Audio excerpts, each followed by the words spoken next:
Jamal Niaz here with Lerone Murphy ahead of another massive fight at UFC London.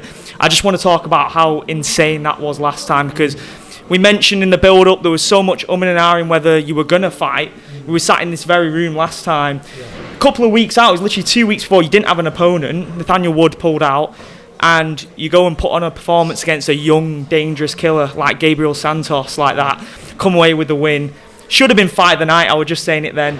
How are you feeling after that one? I feel great, man. It was a great experience. As you know, I had 17 months out before that, and it was like more of a fight to get me back on the map, get the ring rust off, and get sharp again. And the kid come to fight. Obviously, it's a week notice, a total change in opponent. Obviously, I was supposed to fight more of a boxer, and then I got a southpaw, Muay Thai kind of guy. But it was good, man. I adjusted on the fly, and that's what you got to do at this level, man. You got to be able to fight anyone at any given moment. Exactly that. Like you said, you adjusted on the fly, and that was the perfect type of opponent to prove to yourself that you can do it on the big stage after such a long time out. It was a pay-per-view as well. Leon Edwards' homecoming against Kamaru Usman.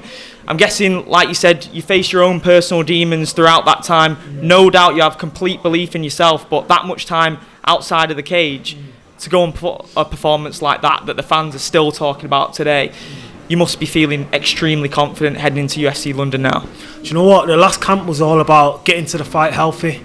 Almost. Obviously, I got injured before all that stuff went on. So it's just about getting to the fight healthy. And I don't think I was training the way I used to train. It was all about having safe rounds. I was in Thailand and I wasn't going hard. I was like training 50%. But now I'm back to my usual schedule, pushing the body. So expect a big performance this time. Did you give yourself time to congratulate yourself and soak in the glory of that win? Because I know you seem like you are very harsh and strict on yourself, and you're just very goal driven and very focused and on to the next one. You're a serious guy when it comes to the fight game. Did you give yourself a bit of a party and reflection and appreciation of your work afterwards? Do you know what? I had a bit of food. What I've kind of noticed on this journey is like you have to take time to enjoy the victories, because it goes so quick, and then when you're injured you realise like how much you want to be in the cage, you get what I'm saying? So you have to kind of take that in, and I did, but obviously I wasn't really that happy with my performance. I believe I'm a lot better than that, but taking into consideration, like I said, the injuries and whatnot, I've done very well that fight, so yeah. But like I said, my goal is to be in that top 15, then the title, so enjoy it for a while and then it's on to the next. That's how this game works. Tell us a bit about your opponent coming up, what you can expect from him. You know, he's got a strong record, hasn't he? I believe he's 12-1 as a professional. He's got that UFC experience under his belt like yourself, so what can you expect from him? A quality fight, a technical fight, and it's going to be a chess match in there. Similar style to myself, feints, draws his opponent in, whatnot. It's plain to see. He's got good striking. He's got a good mindset. So I feel like we're similar in that, but I feel like I'm gonna have a bit more grit than him in there, and I'm looking to bring the fight to him. Now we all know Nathaniel Wood is fighting on that card as well, and things escalated since we last spoke, and it escalated after the fight as well. There has been back and forth since then, and I know, like you said, you want top 15, you want top 10. But if he wins and you win, the fans 100% want to see that fight. I was speaking to Lewis last week. He wants to see the fight.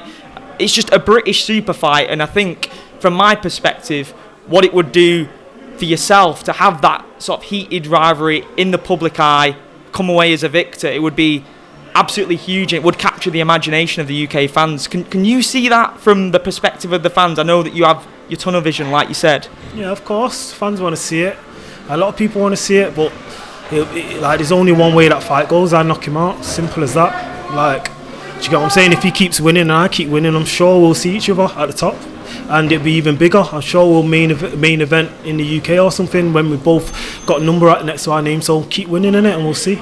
You were both cool before that fight. I remember it got announced. You exchanged some DMs and you said, oh, you'll have a drink afterwards, sort of thing. It was all fun and games. But it was after he pulled out that things got a bit more serious between you both. Would you say there's genuine animosity now between you both? And where did that stem from? Was there a specific message, that something that triggered either of you from either side? Do you remember the turning point where that happened? Bro, you'd never see me go at anyone online, any fighter. I respect everyone, and I feel like when people have a disrespect towards me, then it is what it is, innit? I'll say anything. I'll go below the belt and I'll say whatever I need to say to hurt you, innit? And that's the kind of person I am. I'm respectful to everyone, but if you disrespect me, then it is what it is. So yeah, I feel like he's a bit disrespectful towards me as Andy pulled out. Do you get what I'm saying? So it is what it is, and when I see him, we'll see what it is, innit? If they turned around, you both win, he calls you out, would you accept that? Say if they're going to do another UK card at the end of the year, you're ready for it? Of course I'll accept it. Any name that gets sent to me gets accepted. Simple. Like, I don't turn down fights. He's going around saying I'm running from him, and that, did his name get sent to me or did my name get sent to him? Obviously, that's how the UFC works. You get an email with a name on it, yes or no. That's it. You don't pick and choose who you fight. Have you sparred him before? Have you ever never sparred? No. Nah, but I know people that have sparred him, and he's dog shit.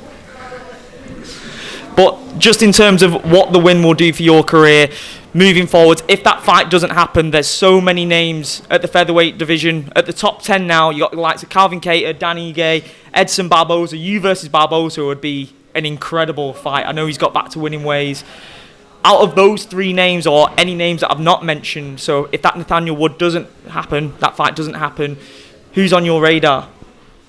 Everyone in the top 15 is a good fight for me. Danny Ige is looking sick.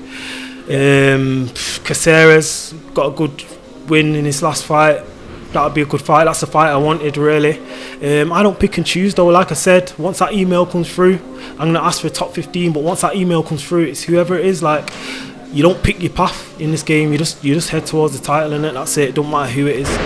In combat sports, it's all about the dance partner you got in front of you. And this little bit of needle, I know that you say that you like to keep things respectful, but you can see that it's getting publicised, and going forward, when you're going for title fights, there might be a bit of needle with your opponent when that happens, and that ultimately captures the public's imagination, like I've said. So do you enjoy that aspect as well when it comes to it, even though that you're not necessarily looking for it? You enjoy that, wow, this has got people talking, this is putting more eyes on my fight, this is only good for me and my opponent.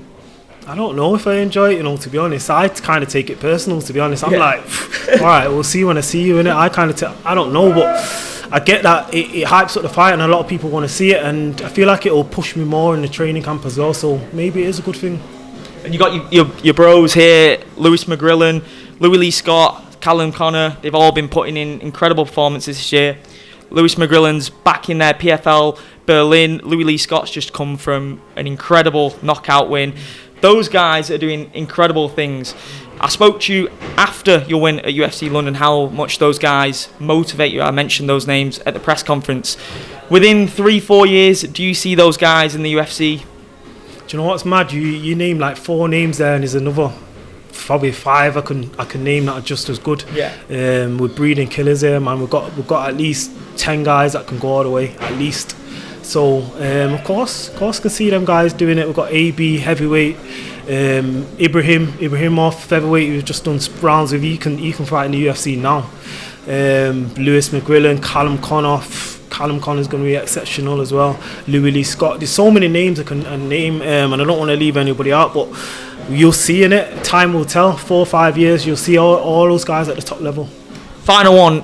It's incredible how much you've achieved in 9 years since pursuing a career of MMA, since going professional. It's absolutely incredible. And I want to know, in terms of what your purpose was back then when turning professional, was it getting on the straight and narrow, and did it transition into becoming a world champion, or was it when you went 100% into the fight game, was it, I'm going to become world champion? And how has that mindset evolved to this day?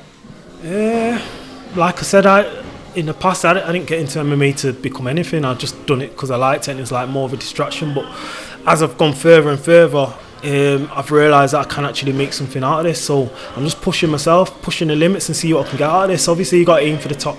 You have to, otherwise, what are you doing this for? I'm aiming for the title. And as I get further and further, it becomes more apparent that I'm going to get there. 100%. Best of luck to you, Lerone. Really appreciate your time, and I'm really hyped for the fight UFC London. Thank you, brother.